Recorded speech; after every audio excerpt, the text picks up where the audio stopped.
You're enjoying the evolution of your desire? Yes, yes. And the contrast that brings that desire into clarity, you adore as well? Remember, we read your vibration.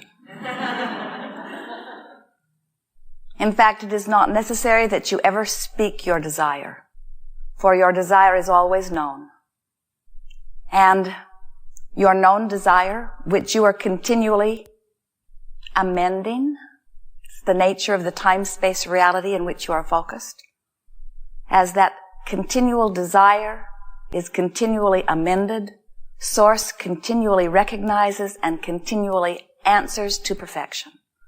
So that every new desire, or every addition to an old desire, or every new idea, every new preference, no matter how broad, bold, or subtle, is recognized, understood, and answered every single time.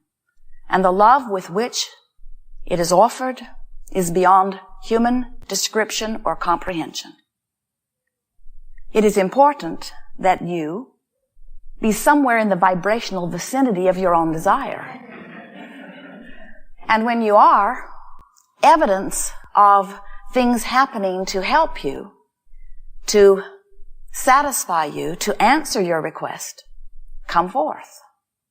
It is important that you know this one thing about the creative process in order for things to go smoothly for you. When you ask, it is always given every single time. But if you keep asking from a place of believing that it has not yet happened, then you hold yourself vibrationally apart from what you are asking for. When you have not enough money and you keep asking for more money, and every time you ask for more money, it reminds you that you don't have enough money, what happens is you keep active within you the vibration of not enough money. And as long as that is the dominant vibration within you, the thing you're asking for cannot come, because you are vibrationally different from your own desire. So, a way to understand that and work with it and get around it is to understand that there is step one, which is your asking, and you will never stop asking. And there is step two, which is Source answering your request. That's not your work, and it happens every time. And step three is the you getting into the receiving mode of what you're asking for. Now, what we see happening with so many of you, with things that you really, really want, things that really matter to you a great deal, you seem to keep beating the subject. You keep it so active within you. You talk about it so often. It's sort of like you think you are 4 years old and you are asking your mother for something, and she's not really hearing you because she's busy in her own world, and she seems to you like she is the avenue through which all your good flows. And so you keep pestering her, and you learn in time that the more you pester, the more you eventually get her attention, although sometimes it's not attention you really wanted from her. But you come away from those early experiences believing that if you can really speak a plaintive case of lack and pain, that someone will come to your assistance, and your mother often does. But she teaches you poorly, because she gives you the impression that if you can keep activated your pain and your lack of what you want, that someone will come to your aid and fill the void. And that defies the law of attraction.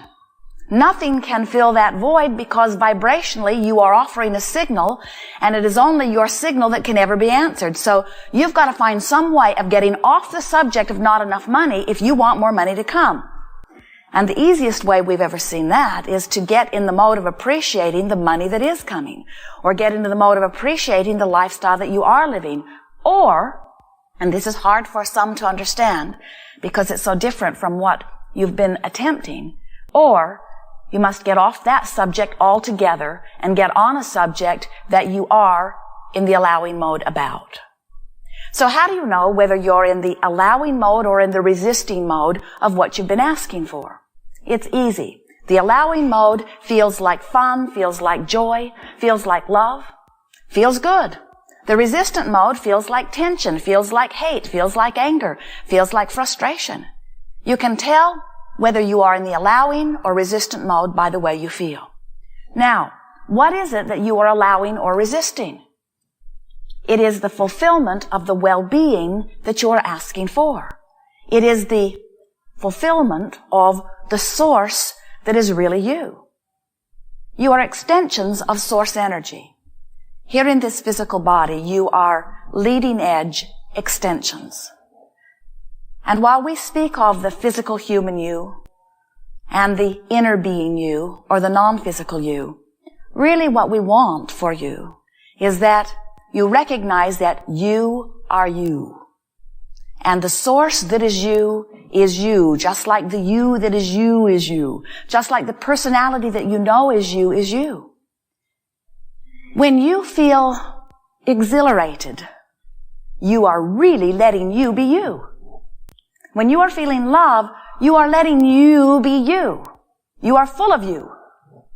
But when you are angry or frustrated or fearful, when you are in that emotional pain, then you are focused upon something that has activated a vibration within you that has you different from you. In other words, you're like the radio that has adjusted your dial just a little bit off signal of what you're really wanting to receive.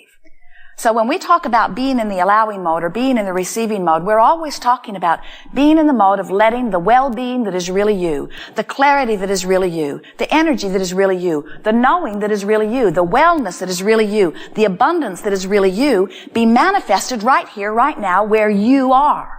So this now moment is where all of your power is, because now is where you meet you. Now, we know we're doing it too. We're talking about you meeting you, which sounds like two yous meeting.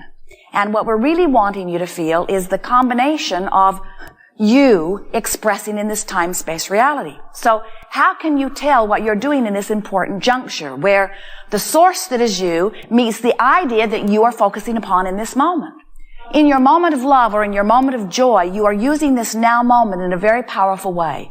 Because in this now moment, you are choosing a thought which activates a vibration within you that causes no resistance, so you are fully allowing you to flow. And under those conditions, you thrive. Under those conditions, you line up with circumstances and events that help you to accommodate a comfortable, joyful, provocative, interesting unfolding that satisfies all of the things that you have been asking for. So the contrast of your time-space reality is such a wonderful thing because the contrast inspires, you often say provokes. We say evokes, you say provokes. We say inspires, you say prods. The contrast inspires you to this clear new desire. And sometimes you're in the midst of something that feels so bad, and out of it you're shouting, no, I do not want this. But every single time that you are in the place where you are clearly knowing what you do not want, whether you can speak the words in a positive way or not, you are shouting to the universe what you do want. And Source hears every bit of that. But then you gotta find a way to, as quickly as possible, get out of the screaming for what you are wanting mode from the place of not letting it in, into an allowing place. Meditation is the ultimate allowing place because you quiet your mind so there is no contradictive thought. Appreciation is a tremendous allowing space because in appreciation you are lined up with that which is your source.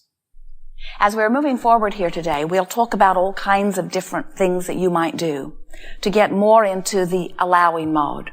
And we can't think of anything that is more beneficial for you to practice or to hear or revisit because as deliberate creators, you are continually coming to clarity about what your preferences are.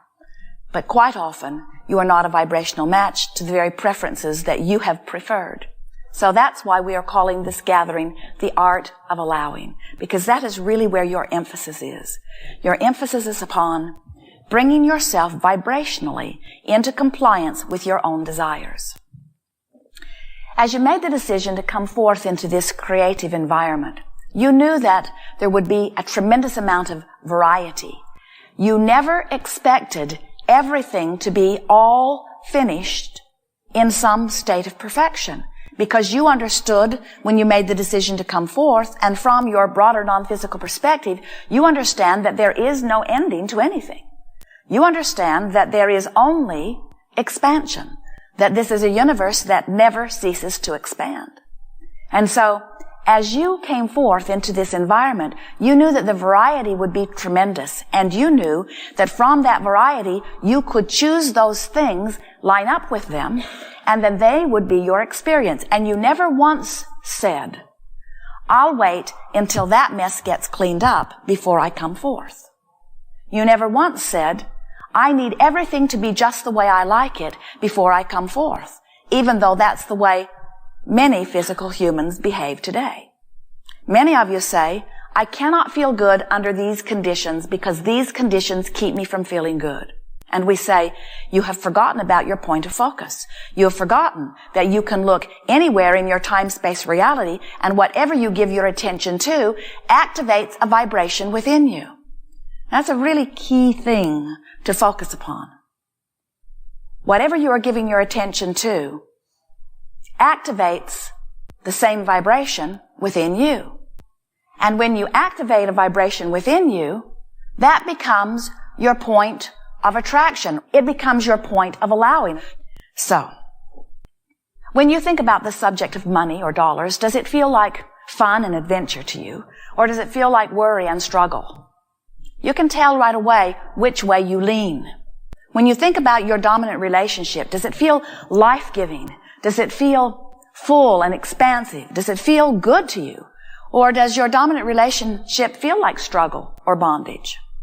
You can tell which way you lean. When a subject comes up, you've got to think about it. And you're going to think about it where you have practiced it most. And by most, we do not mean if I've thought this thought that didn't feel good for 10, 20, 30, 40, 50 years, and now today, I don't have access to any other thoughts because I've thought that most, and I might not have 50 more years to turn it around. It's not like that. It's that somehow, right now, you have to find a way of deactivating that troubling thought by activating another. As you begin to choose thoughts on that subject or off of it that feel good, what begins to happen is, little by little, and we're not talking about a long period of time, you can do it in 30 days on any topic, it is our promise to you. You can change what is dominant within your vibration, and therefore change your point of attraction, and therefore change the way your life unfolds. There is nothing that is out of bounds. You are the creator of your own experience. You are the only one who can vibrate within you. You are the only one who can think your thoughts. You are the only one that can activate the vibration in this point of attraction. So we know that things have happened, or there are people in your life, or there are things that you are focused upon, that it just feels like when you think about it, you cannot help but feel the way you feel. But we're here to tell you, you can focus around it. You can focus otherwise. You can focus within it. Little by little, you can take the most troubling experience or relationship and change it to something that feels better. Or you can learn to ignore it and focus upon the things that already feel good, and you can change your point of attraction. This is the big thing to know about step 1 and step 3. Let's say you don't have enough money. Let's say you're really worried about it. Let's say the bills are piling up. Let's say you are feeling very, very uncomfortable about it. Let's say that it seeps through many, many, many, many minutes of your day because its tentacles reach into so many different aspects of your life. So there you are in this very uncomfortable place on that subject. You could pet your cat on a regular basis, and while you're petting your cat, you're not doing that resistant thing. You could meditate for a little while, and while you're meditating, you're not doing that resistant thing. You could sit by the stream or go someplace that feels good. You could have a nice meal. You could appreciate some child's face. You could find a series of things that you decide that you will focus upon, and as you choose those better feeling things, because nothing is more important than that you feel good, you will give less airtime to the vibration that has been holding you in the place of not enough money. And so when you sit to pay your bills, you may have a traumatic 20 or 30 or 40 or 50 or 60 minutes occasionally, but it doesn't need to permeate every moment of every day. And the reason that it does seem to permeate so many moments of so many days is because you still think, in many cases, that you are asking from some source that needs to hear your plight before it is willing to give up the goods.